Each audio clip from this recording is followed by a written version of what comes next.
So, have we entered the Carlos Alcaraz era in men's tennis? That is one of the questions after last night's win at Flushing Meadows. He is now the youngest men's world number one in history. He's the youngest Grand Slam winner since Nadal won back in 2005 when he was also aged 19. Nadal in 05. Capacity crowd of 23,000 on their feet inside the Arthur Ashe Stadium last night. An array of shot making on display from Alcaraz.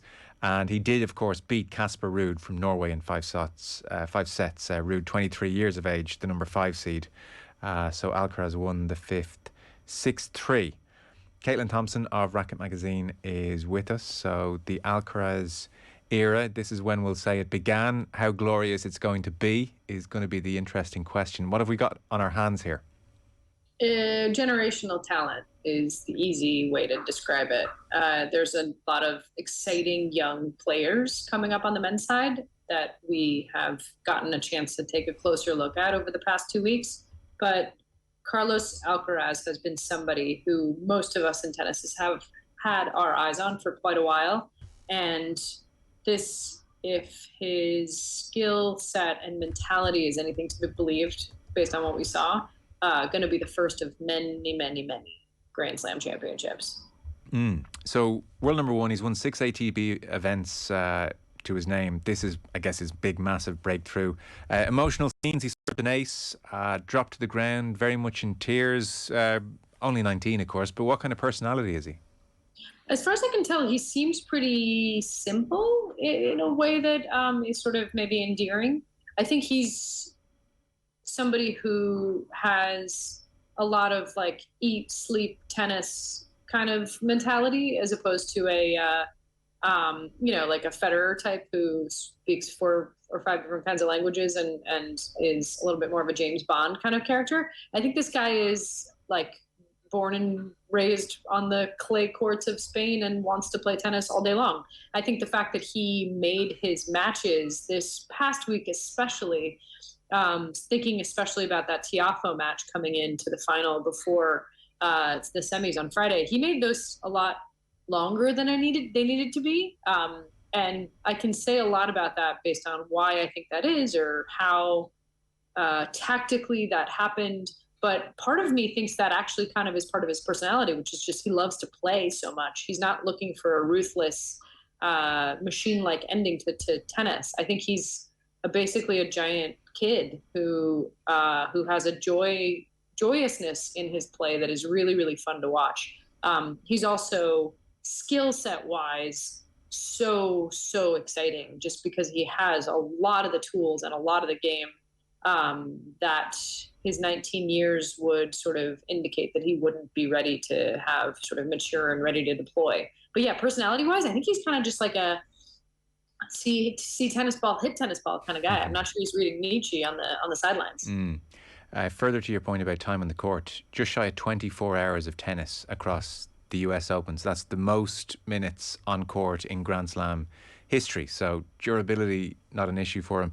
And on his game itself, so I noticed, he had 55 winners to Ruud's 37 and threw in plenty of unforced errors as well. I was reading across the last 18 months, this incredible rise from 141st in the world to number 1 in the world. You know, his shots will often make an appearance on ESPN Sports Center in their top 10 plays of the day, where they go through, the best of sport across the board, and he'll pop up there. So if you want to see dramatic shot making, then Alcaraz is your guy as well. Yeah, he's really fun in the way that it's so tempting, especially for the commentators we have here, who tend to be the same boring, mostly dudes who've been commentating on tennis for the last 30 years. I think over the fortnight, I heard Cliff Drysdale, who's got to be 180 years old, and still refers to the women players as girls. These people have been used to talking about, especially on the men's side, because they don't really let women commentate on men's tennis here for some reason, about how the comparisons to the big three are inevitable, right? Like, if you've spent the last 20 years really talking about 3 names on the tennis tour, even if it's not the match you're commentating, the specter of them is looming large in the slam, then I think it can be kind of derivative. And I want to be careful not to be derivative to Carlos Alcaraz, Carlitos, as he likes to be called, because I think the comparison is not exactly accurate. That said, there's elements of this greatness that we've watched, some of the improvisation and shot making and creation that people really like in Federer's game, where he's not bound to patterns. He's capable of throwing in a trick shot, a dupe shot, something that looks unbelievably gracefully athletic. He also has this determinism and sort of battle fatigueness of Nadal. Plus, he combines a lot of the durability and flexibility and ability to turn defense into offense that Djokovic has. But really, what I like the most about him is he's joyous and he's creative. And I think that has a little bit to do with why he made a few of those matches in the fortnight a little bit closer than they needed to be. A more disciplined player, or Casper Ruud, for example, would have had possibly fewer opportunities because of his tennis, but would have seized the opportunities more. But Carlos Alcaraz is coming to the game, it appears, and those of us who've been watching him now for about 18 months, as you said, as he sort of rocketed up through the rankings, what we like about him is obviously the things that are very, very visible for anybody to see. He's fast. He's creating shots that you don't think are geometrically possible. He's dogged and fights and gets inspired. But he's also creates such an incredible amount of pace without much effort. And he seems to be having a lot of fun doing it. I talk a lot about how on the women's side, it's been really fun for the most part to watch the women, the new champions, the new faces we have a lot of times embrace joy and smiling. And I think that that's no small thing, especially when you've on the men's side been confronted with, 20 years of like very serious business. Sport is fun to me. And Carlitos Alcaraz, above all the amazing things that you can say about him, for me is probably most exciting because he's really fun to watch and he is having fun playing, and that really telegraphs. His rise from 141st in the world, where he was hanging around in January of 21, to now number one, that sounds utterly extraordinary. And, he replaces Leighton Hewitt, who managed to do it at the age of 20 in 01. I guess at the same time, there's a lot of mitigation there. There's the decline of the big three, and then there's Djokovic, I think, missed out on 6,000 points this year, given his vaccine situation, and Medvedev wasn't at Wimbledon as well. So certain things have conspired here to, I guess, allow Alcaraz go all the way to number one. But nonetheless, that is as dramatic as it gets, isn't it? 18 months from 150th odd in the world to this. This is insane. Absolutely, and those are real results. That isn't fluky. Totally agreed with you in terms of some opportunities that presented themselves, both because of Wimbledon's unilateral decision not to award points to to anybody because of the kerfluffle over the ban on Russian and Belarusian athletes. Djokovic's self-own, where he just kind of refuses to follow the rules, whereas everybody else has, is, we've talked about ad nauseum. But more than anything else, Carlitos Alcaraz has beaten all of them, and he's beaten all of them pretty emphatically. He beat Djokovic emphatically earlier this year. He beat Rafa. This is really a changing of the guard in a way that we've seen generations of talent come up after the big three. There was that famous lost generation, Delpo because of injuries, Tsonga getting to a few finals, then kind of fading into obscurity. You can look at your Monfils's team is a little bit part of that. He snuck in a Grand Slam based on injury. It's hard to imagine him getting back up into the later stages of slams soon. Zverev team and Zverev and thinking about how this Tsitsipas is not getting any younger, but all of a sudden those guys are, I would think, looking over their shoulder and thinking, oh no, Carlos has arrived before we did.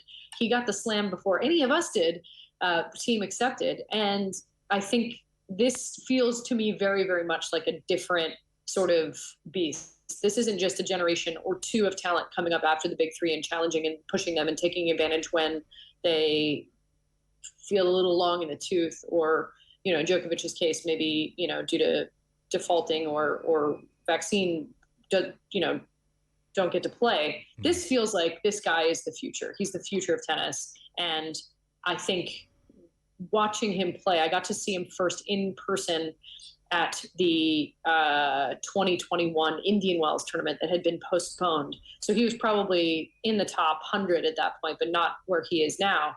And just being blown away by how scary good he was. We watched him play a few points, and just the acceleration, both in terms of his body, but also his racket head, the way he can create pace. I don't want to get too technical because I feel like sometimes you can lose people if you do that, but just the way he plays the game, the way he sees the court, the way he moves around it, and the way he can create from a lot of different places. When you're seeing highlights, that's what you're seeing the result of. And if you watch him do it, that is so many levels above what the average elite athlete is really able to conjure. And I think that's the reason that so many of us, even those of us who really liked Casper Ruud and loved his journey and are really excited, myself included, to see him back in another final after making a go of it at Roland Garros before falling in straights to Rafa. Carlitos is a different beast. He's a different kind of player. He might get his challenger the way that the big three pushed themselves, and Federer just happened to be kind of the first to arrive on the scene. He might get that sooner rather than later, but right now he is levels above pretty much everybody else in the world. And so this number one, doesn't feel like it has an asterisk next to it for all of us who watch the sport with. Okay, that's really interesting, and that's very important for men's tennis, and I guess by extension in the post-Serena world, which we'll come on to in a second, in the women's tennis, because there was I suspect there was probably the great fear and the assumption that somebody had to come just because of Father Time and dominate after the big three, and there would just be this constant sense of, well, he's not in their league at all, and just he's lucky he came after them, and that would be just not a great feel for the sport for 5-10 years. Agreed. And I think very similarly to when we've had sort of a dearth, there's a story that I like to talk about because to me it's one of the saddest stories in tennis, and it's a real story of missed opportunity. But after the fading of Pete Sampras, obviously Michael Chang, Jim Courier, a lot of these folks were already off the stage. Agassi was one of the last to retire in the early 2000s. Men's tennis was in real conflict. There was Murat Safin, there was Leighton Hewitt, as you mentioned. There were a few names that really could, make Grand Slam finals, Pat Rafter, but it didn't feel like there was an Agassi or a Sampras or somebody really, really, exceptional. And at the time, there were both Williams sisters ascendant, Jennifer Capriati, Kim Clijsters, Maria Sharapova was not yet even on the scene, Justine Henna. This was just a absolute murderer's row. Steffi Graf had just left the scene, but an absolute murderer's row, late 90s, early 2000s for women's tennis. Just absolutely amazing, amazing depth. And it was at that time that the WTA and the ATP sat down and tried to negotiate and have a joint tour, something that would have been absolutely miraculous and something that should have happened. The ATP walked away because they didn't want to share money with the women, and their gamble paid off 2 years later when Roger Federer came on the scene, and obviously it was followed by Rafa and Novak to sort of complete that trifecta. But it was to me, that's a sad story because it means the sport could have been creating parity and interconnectedness way, way, way earlier. And I think that thought about what happens when your big headliners step aside is a frequent one that the sport really wrings its hands over. And I think I don't tend to ascribe too much of it because I'm somebody who doesn't love attaching the game's successes or failures to a limited amount of stars. I think the game is so much more varied and interesting than that. It's more to me about the traveling circus of, rogues that show up every week in some new locale and battle it out to the death. But for people who really like a star, there is very much that fear when the big three step aside. There is, and let me be clear about this, absolutely no doubt that Carlos Alcaraz can be as good as any one of them. And there is absolutely no doubt that he has the skills and the potential domination on multiple surfaces to do it pretty fast. And I think that's the level of generational talent that he possesses. And my hope for tennis is that there's enough variety around him and cast of characters that's compelling. And I think there is. And obviously at Racquet, it's our job to highlight them to make sure that stays interesting. Otherwise, this could get very, very one-dimensional very quickly because that's how good and much better, I would say, Carlitos Alcaraz, our new number one, is. Wow. That is amazing, really. Because actually, I do take your point on the stars, but for instance, golf is just mourning the loss of Tiger Woods, and they just can't replace him. Nobody can capture the imagination like him, and it is just a vacuum, and that's a tricky place to be. You mentioned he does something technical, which can be hard to explain. I appreciate verbally, but let's not dumb down here totally. For the aficionados out there, give us one answer on what Alcaraz does that's a little bit special technically, or how he gets his speed. A lot of players on the men's tour think about the way that Nick Kyrgios, for example, hits his serve or his forehand, can end up creating overwhelming power and speed. They can really take a huge cut at the ball, and it becomes unplayable for their opponent. That's something a lot of elite men can do. And I use Nick Kyrgios as the example because it's so obvious when he's doing it. He takes a massive backswing and just absolutely clobbers the ball that comes at him. That's table stakes for elite men, but it's fun to watch. Carlos Alcaraz can do that without any hesitation on both sides, pretty much from anywhere in the court. To me, the closest way to explain it to another sort of readily available similarity is watching, the 1-inch punch from Bruce Lee. If you're watching a martial arts fight, anybody can take a giant swing and clobber their opponent. Bruce Lee could do almost no take back in almost no amount of time and create deadly force really, really quickly with absolutely no fanfare. And that's what Carlos Alcaraz can do. And it's really, really cool and exciting because I don't think I've ever seen it outside of like Enter the Dragon, really, on a tennis court. And when you watch it, it's unbelievably cool to see. And it's very, very obvious because nobody else can do it. Okay, sold. You should be in marketing as well. I mean, Bruce Lee in there. I mean, come on. That was sold. So Alcaraz, that's very exciting for the men's. As for the women's side of the draw, week one was all about Serena, which we've talked about ad nauseum at this stage.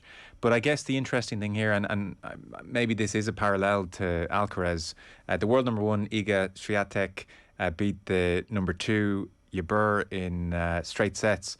So the thing about Swiatek, she's 21 years of age. She has been the standout player on the WTA tour this season. At one stage, she had a 37-match unbeaten streak, which was absurd. And this is now the third Grand Slam of her career. So she blitzed a French Open memorably in the COVID year, 2020. Another French Open this year. Now US Open. She was in an Australian semi-final this year as well. Are we starting to see, all this a turmoil of sorts and inconsistency at the very top of the women's game? Are we starting to see the 21-year-old now taking ownership? I hope not because I have anything against Iga. The way she constructs points and her, incredibly consistent ability to generate good or at least good enough tennis to get the better of her opponents is really, really spectacular to sort of get your mind around. But I also think that part of it is she has so much more mental fortitude than the other women on the tour. I think that there are a lot of matches that she can lose by being hit off the court if only the opponent on the other side of the net kept it together. And I'm specifically thinking of the last two matches that she played. Obviously, Aryna Sabalenka, one of the biggest hitters in the game. Somebody I absolutely love. She's kind of a maniac. She's just absolutely fearless. She's like a better Ostapenko because she'll go for the lines and go for pretty much any shot from any position, regardless of her ability to make it. And I love that fearlessness sort of pervades her game. She was up pretty sizably in the third set against Iga in the semis, and I think that was very, very much her match to win. I also think Ons Jabeur, who has all the tools, all the variety, a very, very dynamic, compelling game, much like she did at Wimbledon, just kind of didn't bring her A game, didn't bring her real ability to compete really until the very end of the second set. And if you give a set and a half away at the elite level, especially to somebody who's mentally strong as Iga, game over. You can't really crawl back from that deficit. And so I think, not to take anything away from Iga Swiatek, who, as you noted, had a monster win streak, won both of her other Grand Slams at the French Open very emphatically, obviously deserves all of her success. She's got a whole game. I watched her play at the Roland Garros 2018 Junior Girls Championship, where she, I think, ended up in the final against Coco Gauff. You know, she's just been a very, very, very talented young woman for a very long time and has put the whole pieces together.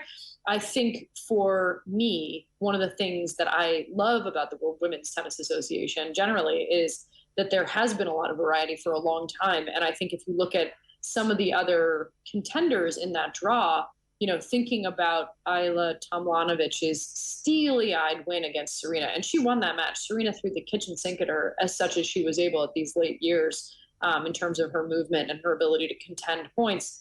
And Ayla didn't flinch. You look at somebody like Annette Kontaveit, who lost to Serena, but who was the second seed in the tournament and just absolutely great in terms of ball striking and movement. There's so many amazing women in the tour. Maria Sakkari, who kind of just hasn't showed up to majors, but is a force on and off it, and frankly should have had 2 majors last year between the U.S. Open and the French. She had match points, I think, on the ultimate winner, Barbara Krejcikova, at Roland Garros last year. You know, there's just so many women who can really get it done. So I think Iga, to me, is a little bit of an escape artist, plus somebody who's just won based on mental fortitude. Louisa Thomas, who Racquet readers will recognize as one of our contributors, writes about tennis for the New Yorker. And she did a really powerful, great, thoughtful recap of the women's final that came out a few days ago, and basically gave credit and talked about how the mental part of the game for these women is oftentimes more difficult to master than the physical. And I think if you look at the result, that is the lens through which I watch it. And that, to me, explains a lot of Iga's success. The game is big enough, and she can generate pace enough, and she has enough variety and enough tools. And I'm really not trying to shortchange her, but I think what she does better than everybody else, which is a skill that they can and should all be working on making better, is that mental side of the game. And I think that at this stage where the WTA is filled with a lot of younger players who haven't quite gotten used to the Klieg lights and the excitement in the later stages of tournaments, she's basically been the first to adapt. And there's a lot of room for everybody else to catch up with her. Okay, that's pretty interesting. So she's more than the sum of her parts in some respects because of that mentality. Is she the sea biscuit to the Bruce Lee analogy? I mean, what are we billing her as? I mean, I know very little about horses because I'm scared of them, but if you say that, I will agree with it. So 3 is impressive nonetheless. Is it Kerber? Was that the last female player to win 2 in one season, 2 Grand Slams? That's, 6 years ago, I think, is what I read. Didn't Osaka win an Australian and a US in the same year, or were hers fragmented between years? You might know that. I feel fragmented. I read Kerber, so I suspect fragmented. But I guess Osaka did win in you know, that close period. We can give her pretty close to 2 in a 12-month span anyway.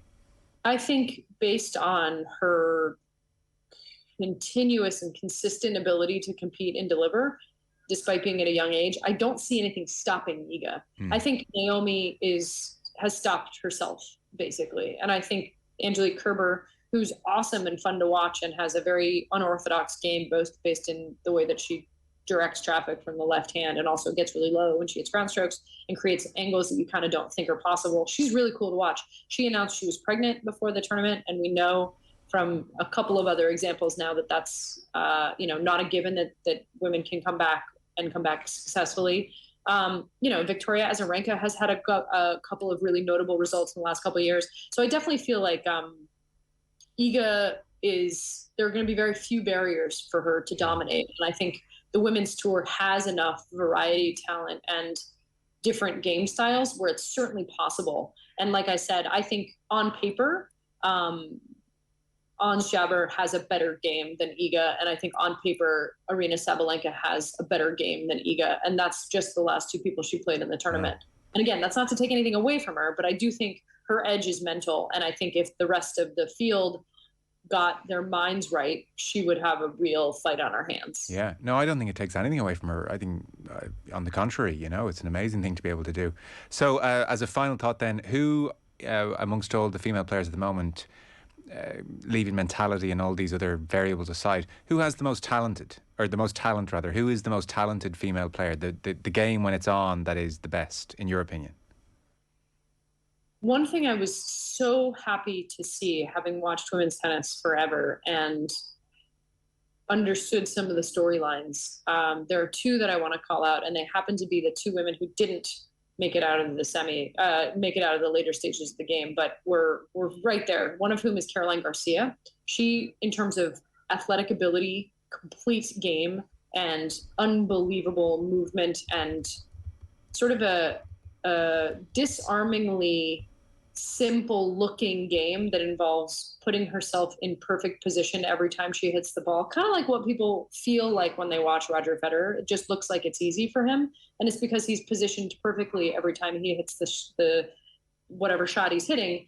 Caroline Garcia possesses that level of talent. And so far it's only really manifested itself in doubles where she has a couple of Grand Slams. Watching her be able to put it together late this summer was really exciting. Getting to see her play up close after she had won Cincinnati, which is obviously a giant tournament coming into the US Open, she kind of got nervous and freaked out when she played her semifinal, which is too bad and speaks to what I was talking about in terms of the mental game. But in terms of talent, she has everything and honestly has for a long time. And so I hope her success continues because it's really, really fun to watch her style of tennis, taking it early, attacking, moving forward, being able to have exquisite net game that I personally really like. So Garcia is somebody who I would look at to say, I hope backs up because talent-wise, she should be there. The other one is Coco Gauff, who's had, a lot of fanfare, deserved, based on her youth and her ability to kind of achieve milestones very young. I don't love a prodigy story. I think that a lot of times it limits our imagination in terms of what people can do, and it overemphasizes the results as opposed to the process. And the reason I bring that up is because Coco Gauff has been so fun to watch, especially in the last year and a half. Obviously, she got to the French Open finals. Obviously, she's been getting to later and later stages in the tournament. And the reason I think this is happening is because she's incredibly talented as an athlete, but most importantly, because she's made changes to her game and she's continued to develop her game. Her forehand is eons better working with a new coach this year than it has been in the past couple of years since I started watching her. And her serve is a lot better. So it really is, sometimes for me, it comes down to how relatable are some of these things. Obviously, the way that these people move and hit the ball and have consistency is even for me, who was a pretty good junior and collegiate player, outside the realm of possibility. But what I can relate to is having a bad forehand and fixing it and getting it to be better. And what I can relate to is getting to a giant final and freaking out and not being able to play your game. And then somehow, in the case of Iga, being able to stay calm and put it together. I don't quite relate to that yet, but I'm trying. Mm-hmm. And so for me, watching the Cocos and the Caros this tournament has been really fun because I'm watching them slowly put it together year after year, week after week, sometimes day after day. And I think that to me is what's so cool about tennis is you can always get better. And something as a 42-year-old who's 20 years past my prime, almost exactly, I like to think that with sort of continuous effort, you're either getting better or you're getting worse, right? And so there's something really nice about the idea that the talent is still there and the ability to improve is something that everybody does. They just do it a lot better.